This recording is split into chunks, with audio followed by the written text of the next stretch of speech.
לפני 60 שנה נולד בגניגר, לעדינה ומשה, לבית משפחת שניצר. אמרו עליו, זה ילד פלא זה, תראו שעוד יגדל לגבר לתפארת.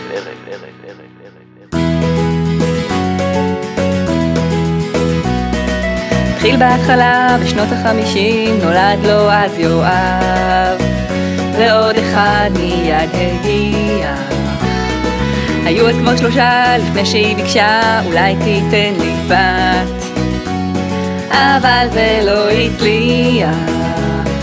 עשור קצת חלף, הוא עוד לא הקריח.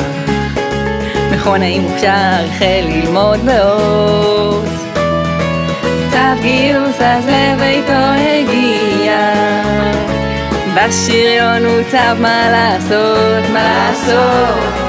הוא בן 60, הוא בן 60, אל תדאג יואב כי ממש לא מרגישים. הוא בן 60, הוא בן 60, משפחה וחברים כולם יחדיו היום אומרים אנחנו אוהבים.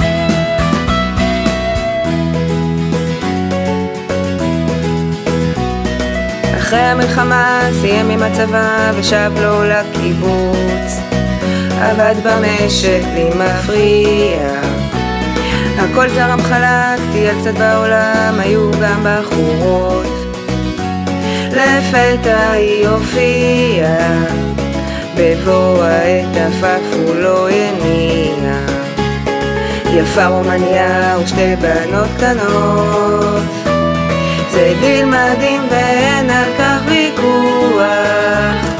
על חתונה הוחלט בלי לחכות, הוא בן 60, הוא בן 60, אל תדאג יואב כי ממש לא מרגישים.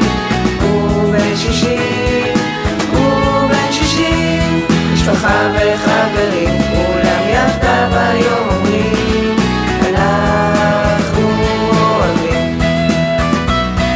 נולד להם הבן, עזבו את הקיבוץ, יצאו לראות עולם, אבל הגיעו לחדרה. מצא לו עבודה והשנים חלפו, עברו גם לקרקור. היום הוא סבא משגע, הבט סביבך בכל האנשים כאן, חברים ומשפחה כולנו פחד, רוצים אותך תמיד בקרבתנו, כי אתה אחד יחיד ומיוחד, מיוחד. הוא בן 60, הוא בן 60, אל תדאג יואב כי ממש לא מרגישים.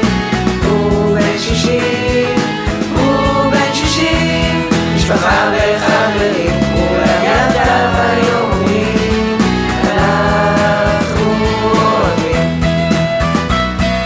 הוא בן 60, הוא בן 60, אל תדאג יואב כי ממש לא מרגישים.